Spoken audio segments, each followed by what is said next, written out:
WJCL News at 5. Working for you. It has been 1 week since the officer-involved shooting that has shaken up the Coastal Empire. Thanks for joining us tonight. I'm Kevin Holmes. And I'm Jennifer Andrews. Tonight, WJCL continues to investigate all angles of this story, and here is what we know so far. Charles Smith was connected to a police chase more than 2 weeks before he was shot and killed by Officer Janot. And in early September, Smith was charged in 6 offenses involved in eluding officers. He also spent time in the Chatham County Jail for a slew of arrests. Well, the GBI says he was armed when he was kicking out the window of Officer Janot's police cruiser, and Janot killed him.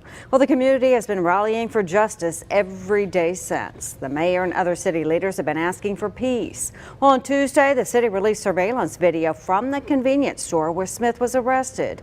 On that video, you see officers pat Smith down before putting him in a police car. But the question is, was that pat down sufficient? WJCL News is taking a closer look at the newly released surveillance video. Our own Chelsea McDonald talked with a former police officer and federal agent. Chelsea, what are his thoughts? Well, after I showed him the surveillance video for the first time on our WJCL app, he had some concerns. Because Smith had 6 outstanding warrants against him, the former federal agent says officers should have searched him thoroughly and that just a pat down was an inappropriate police procedure.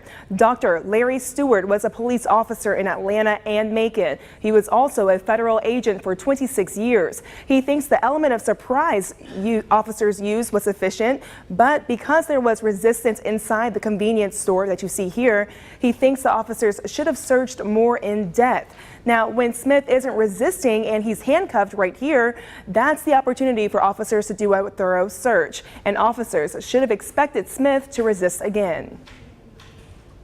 Should include going into his pockets, looking under his shirt, pulling off the tennis shoes that he had on, making sure that he did not have any weapons or evidence, any other item that he could harm himself or the officer.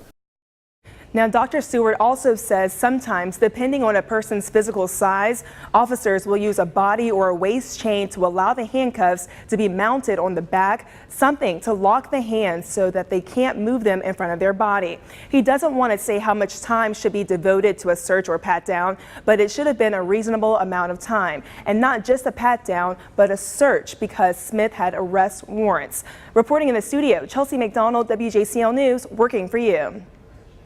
All right, thank you, Chelsea. Meanwhile, WJCL is giving you, our viewers, all of the information we have on this case so that you can investigate yourself. WJCL filed open records requests for all of Officer David Janot's personnel files. We brought you pieces of that last night. You can see all of the files for yourself. They're online at WJCL.com.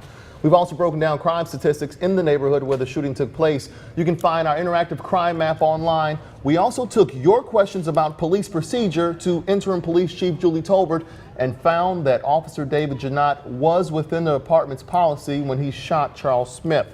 And WJCL, we're not letting up. We're continuing to work for you, digging deeper into the story. You can find all of our coverage again on WJCL.com.